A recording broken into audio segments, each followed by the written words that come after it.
Oh, well, there's some there's some great research on Montessori and also Montessori-like things. For sure, the place that everyone needs to start is Angeline Lillard's article published in Science in the fall of 2006. A dynamite study, fantastic design.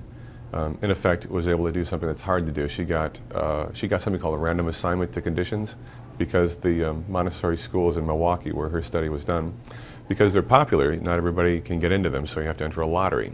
And she was able to essentially compare the lottery winners, those who went to the Montessori school in Milwaukee, with lottery losers, the people who ended up going to lots of other schools, some of them very good schools, without question. She was able to compare how the kids who went to the Montessori school did to kids who went to, these other schools, and, just saw these, the sort of things that Montessorians would hope to see. She saw all of it. She saw academic benefits. She saw, particularly in things like creativity, self-expression, their sophistication of language use and writing.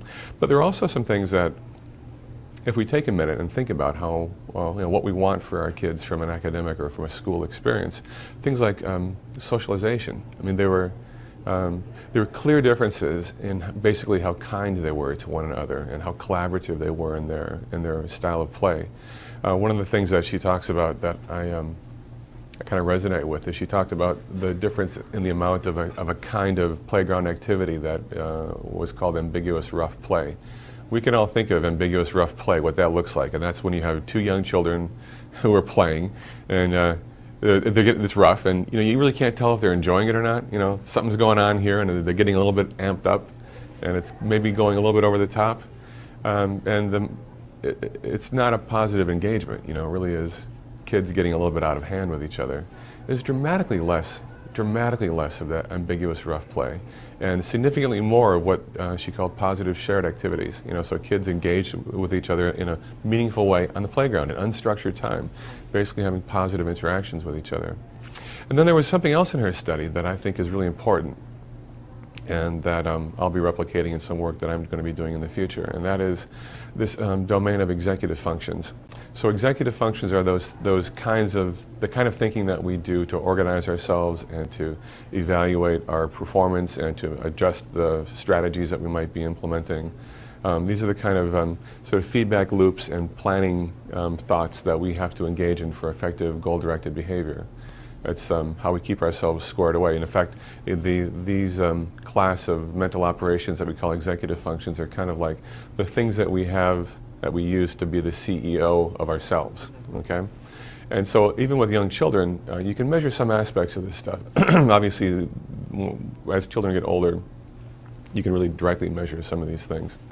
But what she was able to do with a young kid version of some of the tools that we would use as neuropsychologists, for example, to measure executive functions, she showed a dramatic benefit for the Montessori-educated children that persisted in some of these sort of self-organizing, weighing possibilities, kinds of mental operations.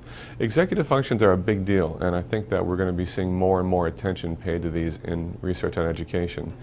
People are sort of catching on to the relevance of these kinds of mental operations. So, the place to start is with Angeline Lillard's work. There's other work as well that's not doesn't have as good an experimental design, but really when people ask, does this work, and how can you get past selection effects, because it must be only people who love their children who send their kids to Montessori schools, right? That's what people will say. Well, they should look at the Craig Montessori example. We are on a course right now that it seems very clear that traditional education, as it's been defined, is really running out of steam. It doesn't have what people need to be successful in the future. It doesn't have what our planet needs to be successful in the future. And more people are becoming aware of that. So I'm a pediatric neuropsychologist. We're the people who do the assessment of brain functioning in children who maybe have a medical or developmental or some other issue that's resulted in a developmental problem or learning disability. Something's not working right. It's our job to do the cognitive assessment that allows everyone involved in the care and education of a child to sort of understand what the deal is and maybe chart the way forward for that kid. It's dawning on people that education should be about the development of the person and really not about knowing things, specific, discrete facts. We're going to see other approaches to education become more popular and be seen as more relevant. What I would hope would be that over the next 25 years, people see that Montessori is just not one of a number of possible alternative educational approaches. It really is a fantastic educational approach. Maria Montessori really got essentially everything right, so far as I can see.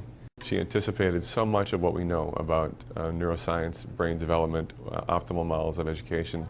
I think it's becoming clearer anyway, that what Montessori is offering is a kind of wide-scope development of the human person and their consciousness, their brain.